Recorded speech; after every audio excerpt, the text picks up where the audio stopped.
الحمد لله رب العالمين والصلاة والسلام على أشرف الأنبياء والمرسلين نبينا محمد وعلى آله وصحبه أجمعين.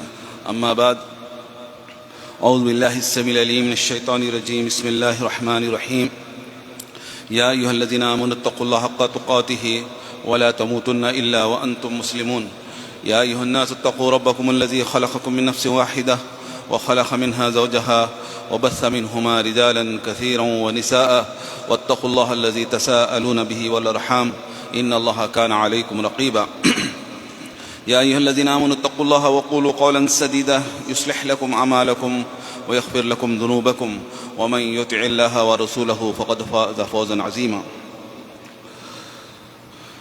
قال الله تبارك وتعالى في القرآن المجيد: من المؤمنين رجال صدقوا ما عاهدوا الله عليه فمنهم من قضى نحبه ومنهم من ينتظر وما بدلوا تبديلا. وقال تعالى: إن الذين كفروا ينفقون أموالهم ليصدوا عن سبيل الله فسينفقونها ثم تكون عليهم حسرة ثم يغلبون والذين كفروا إلى جهنم يحشرون. ساری تعریف و توصیف و حمد و ثنا صرف اور صرف اللہ تعالیٰ ہی کے لیے سزاوار ہے، جو ساری کائنات کا مالک، مدبر، آقا، شہنشاہ اور حاکم حقیقی ہے. وہی ہمارا خالق ہے، وہی ہمارا رازق ہے، وہی ہمارا مشکل کشا ہے، اور اسی کے قبض قدرت میں ساری چیزیں ہیں. اور لاکھوں کروڑوں درود و سلام ہوں ہمارے آخری نبی جناب محمد صلی اللہ علیہ وسلم کی ذات گرامی پر، کہ آپ صلی اللہ علیہ وسلم نے ہمیں قرآن و سنت کی ایک ایسی روشن شاہراہ پر، ایک ایسے روشن راستے پر چھوڑ کے گئے ہیں کہ جس کی راتیں بھی دن کی طرح اجالی اور روشن ہیں. اور اس قرآن حدیث کے راستے سے وہی لوگ انحراف کرتے ہیں، منہ موڑتے ہیں، جن کے حق میں تباہی بربادی مقدر ہوتی ہے. محترم حضرات، آج خطیب صاحب نے جس موضوع پر خطبہ ارشاد فرمایا ہے وہ ہے قضیہ فلسطین، فلسطین کا معاملہ، فلسطین کا قضیہ. محترم حضرات، سب سے پہلے یہ بتاتے چلوں کہ یہ فلسطین کا قضیہ یہ کسی صرف ان لوگوں کا اہل فلسطین کا قضیہ نہیں ہے، یہ صرف ان لوگوں کا معاملہ نہیں ہے، یہ ان کا انفرادی معاملہ نہیں ہے، یہ ان کے قوم کا یا ان کے علاقے کا معاملہ نہیں ہے، بلکہ یہ عالمی مسئلہ ہے، یہ پورے عالم اسلام کا مسئلہ ہے، عالم اسلام کے ہر فرد کا مسئلہ ہے، مسلمانوں کے ایک ایک فرد کا مسئلہ ہے. اس کا تعلق ہمارے دین سے ہے، ہمارے ایمان سے ہے اس کا تعلق. یہ ایسا نہیں ہے کہ یہ فلسطین کا علاقہ یہ کوئی ایسا معاملی علاقہ نہیں ہے کہ جو دنیا کے دوسرے ایک عام علاقوں کی طرح ہو، جہاں پر کچھ بربریت، ظلم بربریت ہو اور وہاں پر ہم خاموش بیٹھے رہیں اور اس کے خلاف کچھ بھی ہم آواز نہ اٹھائیں. ایسی بات نہیں، بلکہ یہ عالمی مسئلہ ہے اور یہ ہمارے دین اور ایمان کا مسئلہ ہے یہ. اور اس کے تعلق سے کیوں کہ یہ علاقہ یہ ایسی مقدس اور پاک سرزمین ہے کہ یہ انبیاء کی سرزمین ہے، یہ انبیاء کی سرزمین ہے. یہاں پر ابراہیم علیہ السلام نے ہجرت کی، لوط علیہ السلام نے وہاں پر آپ مبعوث کیے گئے تھے، اور یہ اسحاق علیہ السلام، یعقوب علیہ السلام اور داؤد علیہ السلام، سلیمان علیہ السلام، عیسیٰ علیہ السلام اور بے شمار بنی اسرائیل کے انبیاء کرام علیہ السلام وہاں مبعوث کیے گئے، اور وہاں پر ان کا مسکن رہا ہے، اور ان کا وہاں پر ان کا اور مبعوث کیا گیا اور ان کا دعوت کی جگہ رہی ہے. اور اس لیے ہم اس کو یوں ہی یہ سوچ کر کہ یہ ان لوگوں کا مسئلہ ہے یہ نہیں چھوڑنا، بلکہ ایک ایک فرد کا مسئلہ ہے، ہم میں سے ہر ایک فرد کا مسئلہ ہے. اور یہ تیسری مقدس جگہ ہے مسلمانوں کے لیے. یہ تین، جیسا کہ ایک حدیث میں رسول اللہ صلی اللہ علیہ وسلم فرماتے ہیں کہ ہم کسی بھی سفر کے لیے صرف 3 جگہوں کے لیے کیا ہے قصد کیا جا سکتا ہے، دینی طور پر قصد کیا جا صرف 3 جگہوں، مکہ مکرمہ، اس کے بعد مسجد نبوی، اور تیسرا بیت المقدس ہے.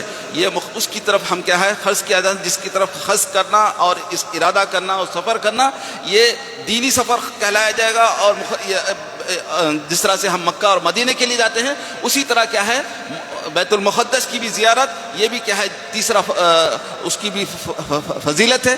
جس طرح سے اللہ کے رسول صلی اللہ علیہ وسلم نے مکہ مکرمہ میں نماز پڑھنے کی فضیلت 1 لاکھ مقرر کی ہے، اور پھر مسجد نبوی میں نماز پڑھنے کی فضیلت، ایک نماز کی فضیلت 1000 بتلایا ہے، اور بیت المقدس میں نماز پڑھنے کی فضیلت کیا ہے 500 نمازوں کا اجر بتلایا ہے.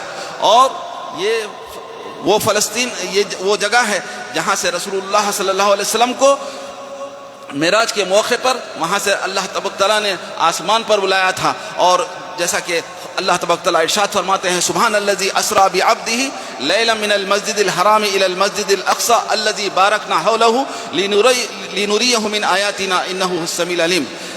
پاک ہے وہ ذات سبحان الذی اسریٰ بہ، جس نے اپنے بندے کو رات میں لے چلا، اسریٰ بعبدہ لیلا من المسجد الحرام، مسجد حرام سے الی المسجد الاقصی، مسجد اقصی کی طرف لے گیا. وہ الی المسجد الاقصی الذی بارکنا حولہ. اللہ تعالیٰ کیا فرماتے ہیں اس سرزمین کے بارے میں، یہ فلسطین کی سرزمین ہے کہ یہ وہ سرزمین ہے جس کی اطراف اکناف میں ہم نے برکت عطا فرمائی ہے. تو اس طرح سے اللہ تبارک تعالیٰ نے یہاں، اور اب یہاں پر جیسا کہ ہم جانتے ہیں آج کل جو حالات ہیں اور جہاں وہاں پر ظلم اور بربریت کا جو بازار گرم ہے، یہ ابھی سے نہیں ہے، یہ تقریباً 75 سال سے انہوں نے یہ وہاں کے فلسطین کے مسلمانوں پر کیا ہے یہ ظلم اور بربریت کا بازار گرم کر رکھا ہے. اور یہ لیکن اللہ تبارک تعالیٰ کا وعدہ ہے کہ اللہ تعالیٰ ہماری دعاؤں کو قبول کرے گا، اور اللہ تعالیٰ کا وعدہ ہے کہ وہ اللہ تبارک تعالیٰ اپنے رسولوں کی اور اپنے مومنین بندوں کی وعدہ ہے. لیکن شرط اللہ تبارک تعالیٰ نے ہمیشہ جو یہ رکھی ہے اپنے مومن بندوں کی مدد کرنے کے لیے کہ ایمان شرط رکھا، انتم العالون ان کنتم مومنین. اللہ تبارک تعالیٰ بے شمار جگہوں پر اللہ تعالیٰ ارشاد فرماتے ہیں کہ تم ہی سربلند رہو گے، تم ہی کو کامیابی و کامرانی ملے گی، لیکن بشرطے کہ ایمان والے ہو. ایمان اگر جب تک رہیں گا تو اللہ تعالیٰ ہم کو سربلندی اور عزت اور سربلندی عطا فرمائے گا. لیکن اگر ہم نے ایمان میں کمزوری دکھائی اور دنیاوی جاہ میں اور محبت میں ہم پڑ گئے تو اللہ تبارک تعالیٰ ہم کو دشمنوں کو ہم کو مسلط فرما دیتا ہے. تو آج کل جو ہم دیکھ رہے ہیں کہ یہ ہماری ایمان کی کمزوری کا نتیجہ ہے، لیکن اللہ تعالیٰ ضرور بضرور کیا ہے ہم کو وہاں پر یہ وقتی طور پر امتحان ہے. اور یہ امتحان کیا ہے یہ صرف انہی کے لیے نہیں ہے، دنیا کے سارے لوگوں کے لیے امتحان ہے کہ اللہ تعالیٰ یہ دیکھنا چاہتا ہے کہ فلسطین والے تو جو مصیبتوں اور پریشانیوں سے گزر رہے ہیں، ایک ایک تصویر اگر آپ دیکھیں تو رونگٹے کھڑے ہو جائیں گے. اور اگر آپ کے ساتھ، آپ کی فیملی کے ساتھ، آپ کے بچوں کے ساتھ اگر یہ معاملہ ہو تو آپ کے اوپر کیا گزرتی ہوگی، ذرا اس کو اپنے اوپر لے کر دیکھیے. آپ اس کو اپنے اوپر لے کے دیکھیے. ان کے لیے نہ کھانے کو کھانا ہے، نہ الیکٹریسٹی ہے، پانی ہے، اور نہ دوائیں ہیں، کچھ نہیں ہے. اگر اس معاملے کو ہم اپنے اوپر لے کے دیکھیں تو ہم اللہ تعالیٰ نے جس کو جو صلاحیت دی ہے اس کو بروکار لاتے ہوئے ان کی مدد کرنا اور ان کے لیے نصرت کا ذریعہ بننا ہر ایک کے لیے لازمی و ضرور ہے. جس کو جو صلاحیت اللہ تعالیٰ نے دی ہے وہ صلاحیت کو کام میں لاتے ہوئے ان کی مدد کرنا ہم میں سے ہر شخص کے لیے ضروری ہے. کم سے کم آخری درجہ ہم دعا تو کر سکتے ہیں. کتنے ہم میں سے لوگ ہیں کیا ایک ہفتے سے یہ ظلم اور بربریت چل رہی ہے تو آج ہم نے کتنی دفعہ ہم نے فلسطین کے مسلمانوں کے لیے دعا کی. ذرا سوچ کے دیکھیے اگر ہم پر ایک مصیبت آ جاتی ہے، اگر ہم میں سے ہمارا بچہ بیمار ہو جاتے ہیں، ہمارے والدین بیمار ہو جاتے ہیں تو ہم اتنے گڑ گڑانے لگتے ہیں، دعا کرنے لگتے ہیں.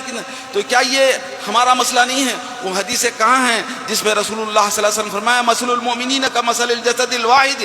مومنین کی مثال تو کیا ہے ایک جسم کے مانند ہے. اذا اشتکا عضو تداعی لہ کل الجسم، یعنی جب ان کے ایک جسم کے کسی ایک حصے کو کیا ہے تکلیف پہنچتی ہے تو سارا جسم کیا ہے پریشان ہو جاتا ہے اور جاگنے لگتا ہے اور سارا جسم بخار میں مبتلا ہو جاتا ہے. کس وجہ سے؟ صرف ایک انگلی کو درد ہوتا ہے، ایک انگلی کٹ جاتی ہے تو لیکن اس کا احساس، اس کا درد کیا ہے پورا جسم محسوس کرتا ہے. تو رسول اللہ صلی اللہ علیہ وسلم نے بھی پورے امت مسلمہ کی مثال بھی اسی طرح دی ہے. تو آج ہمارے دل میں کہاں ہے درد, ہمارے دل میں وہ تڑپ اور وہ ان کے لیے فکر کہاں ہے؟ ہم اپنے معاملات میں کوئی فرق نہیں لا رہے ہیں. ہمارے کھانا پینا عیش و آرام میں ذرا برابر فرق نہیں ہے. نہ ہم ان کے لیے دعائیں کر رہے ہیں, نہ ان کے لیے فکر کر رہے ہیں. تو یہ اگر اس طرح کا حال رہا تو آج ان کے اوپر حالات آئے, کل ہمارے پر بھی حالات آ سکتے ہیں. ایسی بات نہیں ہے, حالات کبھی بھی پلٹ سکتے ہیں. ہم یہ سوچیں کہ ہم تو الحمدللہ عافیت میں ہیں, امن میں ہیں. اللہ تعالیٰ سے دعا ہے کہ اللہ تعالیٰ ہمارے کو مرتے دم تک تمام مسلم ممالک کو اللہ تبارک تعالیٰ امن و عافیت کے ساتھ رکھے. لیکن اگر ہم نے لاپرواہی اور بے اعتنائی کی زندگی ایسی ہی گزارتے رہیں گے تو اللہ تعالیٰ کا عذاب ہم پر بھی آ سکتا ہے. تو ضرورت اس بات کی ہے کہ اللہ تبارک تعالیٰ تو یہ ایک امتحان لیتا ہے, اور امتحان لے کے اس کے اللہ تعالیٰ یہ چاہتا ہے کہ اس میں امتحان کے ذریعے ان کے درجات کو بلند کرے اللہ تبارک تعالیٰ, اور ان کے گناہوں کو معاف کرے. اللہ تعالیٰ آزمائش کیوں بھیجتا ہے, آزمائش سے کیوں دو چار کرتا ہے؟ تاکہ اللہ تعالیٰ یہ چاہتا ہے کہ ان کے اعمال اتنے کم ہوتے ہیں کہ ان کو بلند درجے پہ فائز کرنے کے لیے ان کے پاس اعمال کم رہتے ہیں. تو اللہ تبارک تعالیٰ ان لوگوں کو کیا کرتے ہیں؟ آزمائش سے دو چار کرتے ہیں اور ان کو بیماری میں مبتلا کرتے ہیں. اور اسی طرح اللہ تبارک تعالیٰ نے ان لوگوں کو یہ جو آزمائش سے دو چار کیا ہے, اللہ تبارک تعالیٰ اس کا ضرور کیا ہے بدلہ عطا فرمائے گا, اور ان کو بہترین ان کے لیے وعدہ فرمایا. جیسا کہ ایک جگہ اللہ تعالیٰ فرماتے ہیں وعد اللہ الذین آمنوا منکم وعملوا الصالحات, اللہ تبارک تعالیٰ نے وعدہ فرمایا ہے جو تم میں سے ایمان لائے ہیں اور عمل صالح کیے ہیں. ایمان اور عمل صالح دونوں لازم ملزوم چیزیں. خالی ایمان لا لیے ہم ایمان والے ہیں مسلمان ہیں یہ کام نہیں تھا, اس کے ساتھ عمل صالح بھی ہونا ضروری ہے. اور عمل صالح کس کو کہتے ہیں؟ وہی عمل صالح اللہ تعالیٰ کے ہاں قابل قبول ہے جو اللہ اور اس کے رسول نے فرمایا ہے. وہ عمل صالح مقبول نہیں ہے جو ہمارے نزدیک اچھا ہو, جس کو ہم اچھا سمجھتے ہیں وہ عمل صالح نہیں ہے. جس کی سرٹیفکیٹ رسول اللہ اور اس کے اللہ تبارک تعالیٰ نے قرآن میں اور رسول اللہ صلی اللہ علیہ وسلم نے احادیث مبارکہ میں جس کی سرٹیفکیٹ دی ہے کہ یہ عمل صالح ہے, وہ عمل صالح کریں گے تو اللہ تعالیٰ کے ہاں قابل قبول ہوگا. تو اللہ تبارک تعالیٰ فرماتے سورہ نور کی آیت ہے کہ اللہ تبارک تعالیٰ نے مومنین سے ایسے مومنین سے وعدہ فرمایا ہے جو عمل صالح بھی کرتے ہیں کہ لَيَسْتَخْلِفَنَّهُمْ فِي الْأَرْضِ, کہ وہ ضرور بضرور اللہ تبارک تعالیٰ ان کو زمین میں اپنا خلیفہ بنائے گا. كَمَا اسْتَخْلَفَ الَّذِينَ مِنْ قَبْلِهِمْ, جیسا کہ اللہ تعالیٰ نے ان پہلے لوگوں کو خلیفہ بنایا تھا.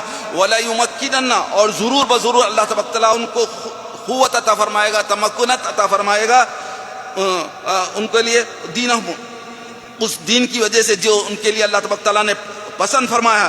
وَلَا يُبَدِّلُونَهُم مِّن بَعْدِ خَوْفِهِمْ أَمْنًا, اور ضرور بضرور اللہ تبارک تعالیٰ ان کے خوف کے بعد اس حالات کو کیا ہے خوف کے بعد امن سے بدل دے گا. لیکن اللہ تبارک تعالیٰ نے آخر میں ایک شرط رکھی ہے, یہ بہت بڑی شرط رکھی ہے اللہ تعالیٰ نے, یعبدوننی لا یشرکون بی شیئا. اللہ تبارک تعالیٰ نے یہ شرط رکھی ہے, یعنی اس میں بے شمار اللہ تعالیٰ نے وعدہ فرمایا ہے مومن لوگوں سے, مومن مرد اور مومن عورتوں سے جو عمل صالح کرتے ہیں کہ ان کو کیا کرے گا اللہ تبارک تعالیٰ زمین کا خلیفہ بنائے گا, زمین کا خلیفہ, زمین کی بادشاہت عطا فرمائے گا. اور ان کو اور صرف بادشاہ نہیں بنائے گا بلکہ ان کو قوت اور تمکنت عطا فرمائے گا, غلبہ عطا فرمائے گا. اور اس کے بعد اللہ تبارک تعالیٰ فرماتے ہیں ان کو خوف کے بعد امن بھی بدل دے گا. یعنی یہ ساری جو ایک انسان کو بادشاہت کرنے کے لیے, زندگی گزارنے کے لیے جو ساری ضرورتیں ہوتے ہیں وہ ساری ضرورتیں اللہ تعالیٰ عطا فرمائے گا ضرور بضرور. اللہ تعالیٰ تاکید کے ساتھ الفاظ استعمال کر رہے ہیں, ضرور بضرور کا لفظ استعمال کر رہے ہیں اللہ تبارک تعالیٰ. لیکن آخر میں آیت کے آخر میں اللہ تعالیٰ فرماتے ہیں ایک شرط رکھا اللہ تبارک تعالیٰ نے, یعبدوننی, اس شرط پہ کہ وہ صرف اور صرف میری عبادت کریں گے, میرے ساتھ کسی کو بھی شریک نہیں کریں گے. یعنی اللہ تبارک تعالیٰ, اگر کوئی آدمی اللہ تعالیٰ کے ساتھ شرک کر رہا ہو, جہاں شرک اور بہت زیادہ عام ہو چکا ہو اور ہر لوگ کیا شرک میں مبتلا ہیں, تو اللہ تعالیٰ کی مدد ہرگز نہیں آ سکتی. اللہ تعالیٰ کی مدد ہرگز نہیں آتی, کیونکہ اللہ تبارک تعالیٰ نے موحدین کے ساتھ, اہل توحید کے ساتھ وعدہ فرمایا ہے, اہل ایمان کے ساتھ وعدہ فرمایا ہے, جو ایسے اہل ایمان جو کیا ہے اللہ تعالیٰ کے ساتھ. ہم بہت سارے لوگ کیا ہے ایمان کا تو دعویٰ کرتے ہیں لیکن اللہ تعالیٰ کی عبادت کا دعویٰ کرتے ہیں, لیکن اس کے ساتھ ساتھ کیا کرتے ہیں, ہم غیروں کے بھی کے در پہ جاتے ہیں, وہاں سجدے کرتے ہیں, نذرانے چڑھاتے ہیں. تو ایسی صورت میں اللہ تبارک تعالیٰ کے وعدے پورے نہیں ہوتے ہیں بلکہ اللہ تعالیٰ کا عذاب ہم پر نازل ہوتے ہیں۔ اور اس کے ساتھ ساتھ اللہ تبارک تعالیٰ ان لوگوں کے بارے میں بھی فرمایا کہ جو یہ وہ کفار عالم کفر جو لوگ ان کی مدد کر رہا ہے، ان کے لیے اللہ تبارک تعالیٰ نے ان کے لیے ایک پیغام یہ بھی دیا ہے کہ ان الذین کفروا ينفقون اموالهم، یقیناً وہ لوگ جو اپنے مالوں کو خرچ کرتے ہیں، یعنی دنیا کیا کر رہی ہے، کفر کو بڑھانے کے لیے اور ظالم کی مدد کرنے کے لیے پوری دنیا یکجا ہوتی ہوئی نظر آ رہی ہے، ہاں پورے ہر طرح سے۔ لیکن ان کے بارے میں اللہ تعالیٰ کیا فرماتے ہیں، سن لیجئے، ان الذین کفروا، یقیناً وہ لوگ جو جنہوں نے کفر کیا، ينفقون اموالهم، وہ اپنے مالوں کو خرچ کرتے ہیں۔ کیوں خرچ کرتے ہیں؟ لیصدوا عن سبیل اللہ، تاکہ وہ اللہ کے راستے سے روکے، یعنی اللہ کے راستے سے روکنے اور دین کو مغلوب کرنے کے لیے اور دین کو ختم کرنے کے لیے، اسلام کو ختم کرنے کے لیے، مسلمانوں کو ختم کرنے کے لیے آج پوری عالم کفر کیا ہے، اپنے بلین ٹریلین ڈالر خرچ کر رہا ہے۔ لیکن ان کو کیا ہے، ہم دیکھ رہے ہیں ماضی قریب میں بھی مختلف جگہوں پر انہوں نے بے شمار اپنی دولت کو خرچ کیا تاکہ کیا ہے وہاں پر اسلام ملیا میٹ ہو جائے، لیکن ان کو کہیں بھی کامیابی نہیں ہوگی، کیونکہ اللہ تعالیٰ کا وعدہ ہے۔ اللہ تعالیٰ فرماتے ہیں فَسَيُنْفِقُ عَنْ قَرِيبٍ، یہ لوگ خرچ کریں گے، ثُمَّ تَكُونُ عَلَيْهِمْ حَسْرَةً، پھر یہی خرچ کرنا ان کے لیے کیا ہے، باعث حسرت بن جائے گا، باعث ندامت بن جائے گا، یعنی خرچ کرنے کے بعد بھی ان کو جو نتائج ملنا چاہیے تھا ان کو ہرگز نہیں ملیں گے۔ کیوں؟ یہ اللہ تعالیٰ کا وعدہ ہے مومنین کے ساتھ کہ وہ لوگ کتنا بھی خرچ کر لیں، وہ اسلام کو مٹانے اور مسلمانوں کو مٹانے کے لیے جتنی بھی کوشش کر لیں، وہ ان کے لیے کیا ہے، یہ ان کا خرچ کرنا، ان کا دوڑ دھوپ کرنا، تگ و دو کرنا، یہ ساری چیزیں کیا ہے، بیکار جائیں گی اور ان کے لیے باعث حسرت بن جائے گا۔ ثم یغلبون، پھر اللہ تعالیٰ یہ بھی فرماتے ہیں پھر یہ لوگ مغلوب بھی ہو جائیں گے، یعنی شکست بھی کھائیں گے، یعنی صرف ایسا ہی نہیں، صرف یعنی ان کے لیے صرف باعث حسرت بھی نہیں بنے گا، بلکہ یہ عمل ان کے لیے اس کے ساتھ ساتھ اللہ تبارک تعالیٰ ان کو کیا ہے، مغلوب بھی کر دے گا، ان کو شکست سے بھی دوچار کرے گا۔ والذین کفروا الی جہنم یحشرون، اور جنہوں نے کفر کیا وہ جہنم میں جمع کیے جائیں۔ تو اللہ تبارک تعالیٰ نے یہ وہ لوگ ہیں کہ یہ یہود جو غاصبین ہیں، جو 75 سال سے اہل فلسطین پر ظلم و ستم کر رہے ہیں، یہ وہ لوگ ہیں جنہوں نے انبیاء کو قتل کیا ہے۔ یہ ان کی تاریخ بدترین تاریخ ہے، سیاہ تاریخ ہے، اور یہ اسی کی وجہ سے اللہ تعالیٰ کا ان پر ان کی لعنت، اللہ تعالیٰ کا غضب ہمیشہ ان کے اوپر نازل ہوتے رہا ہے، اور اللہ تبارک تعالیٰ نے ان کو بندر بنایا، خنزیر بنا دیا اللہ تعالیٰ نے۔ تو یہ اولاد جو بنی اسرائیل ہے، یہودی ہے، یہ بندروں کی اولاد ہے اور یہ خنزیر کی اولاد ہے۔ یہ میں نہیں کہہ رہا ہوں، اللہ تعالیٰ قرآن میں فرما رہا ہے کہ جعل بینہم القردۃ والخنازیر، اللہ تبارک تعالیٰ نے ان کو کیا ہے، بندر اور خنزیر بنا دیا تھا، اور یہی انہی کی اولاد ہے جو آج کیا ہے، ظلم و ستم مسلمانوں پر ڈھا رہی ہے، اور یہ صرف کیا ہے، ہمارے اپنے کرتوتوں کی وجہ سے ہے۔ ہمیں ضرورت اس بات کی ہے کہ ہم اپنے اعمال کو درست کریں، تو اللہ تعالیٰ کی مدد ضرور بضرور کیا ہے، نازل ہو کے رہے گی۔ تو اللہ تبارک تعالیٰ کا وعدہ ہے کہ فَإِنَّ مَعَ الْعُسْرِ يُسْرًا، کہ اللہ تعالیٰ کی مدد کیا ہے، تنگی کے ساتھ آسانی ضرور آ کے رہتی ہے، یعنی رات ختم ہونے کے بعد دن آنا ضروری ہے، چھاؤں اور دھوپ ایک دوسرے کے ساتھ یعنی لازم الزم چیزیں، اور تنگی اور خوشحالی یہ دونوں لازم الزم چیزیں اس کے بعد ضرور ہیں۔ تو اللہ تعالیٰ فرماتے ہیں لا تیأسوا من روح اللہ، اللہ تعالیٰ کی رحمت سے، اللہ کی امید رحمت سے کیا ہے، مایوس ہونے کی ضرورت نہیں ہے، اللہ تعالیٰ کی مدد ضرور بضرور آ کے رہے گی، کیونکہ اللہ تعالیٰ کا وعدہ ہے۔ اللہ تعالیٰ فرماتے ہیں وَكَانَ حَقًّا عَلَيْنَا نَصْرُ الْمُؤْمِنِينَ، ہم پر واجب ہے، ہم پر لازمی واجب ہے مومنین کی مدد کرنا۔ الا ان نصر اللہ، اور ایک جگہ اللہ تعالیٰ فرماتے ہیں الا ان نصر اللہ قریب، اللہ کی مدد کیا ہے، بالکل قریب ہے، انشاءاللہ آ کے رہے گی۔ لیکن ضرورت اس بات کی ہے کہ ہم اپنے آپ کو بدلیں، ورنہ کیا ہے، اللہ تبارک تعالیٰ جس طرح سے ان کے اوپر اللہ تعالیٰ آزمائش سے گزر رہا ہے، اگر ہم بھی اپنے آپ کو نہ بدلیں تو اللہ تعالیٰ کا عذاب ہم پر بھی آ سکتا ہے۔ اللہ تعالیٰ ارشاد فرماتے ہیں ان اللہ لا یغیر ما بقوم حتی یغیروا ما بانفسہم، کہ اللہ تعالیٰ اس قوم کے حالات کو اس وقت تک نہیں بدلتا جب تک کہ لوگ خود اپنے آپ کو حالات کو نہ بدلیں۔ اپنے آپ کو بدلنے کے لیے جب تک انسان تیار نہیں ہوگا، اللہ تعالیٰ بھی کیا ہے، ہمارے حالات کو بدلے گا نہیں، ہم پر اللہ تعالیٰ اپنی نصرت اور فتح کو نازل نہیں فرمائے گا۔ اگر ہم اللہ تعالیٰ کی طرف ایک ہاتھ بڑھتے ہیں تو اللہ تعالیٰ ایک دو ہاتھ آگے بڑھتا ہے ہماری طرف. اگر ہم اللہ کی طرف چل کر جاتے ہیں تو اللہ تبارک تعالیٰ ہماری طرف دوڑ کر آتا ہے.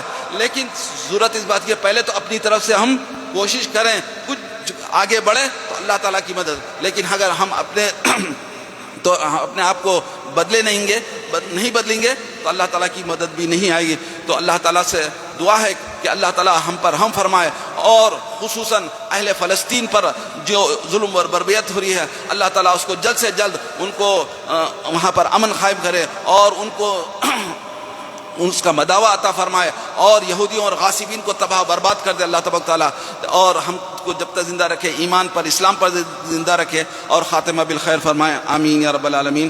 سبحان ربک رب العزۃ عما یصفون وسلام علی المرسلین والحمد للہ رب العالمین.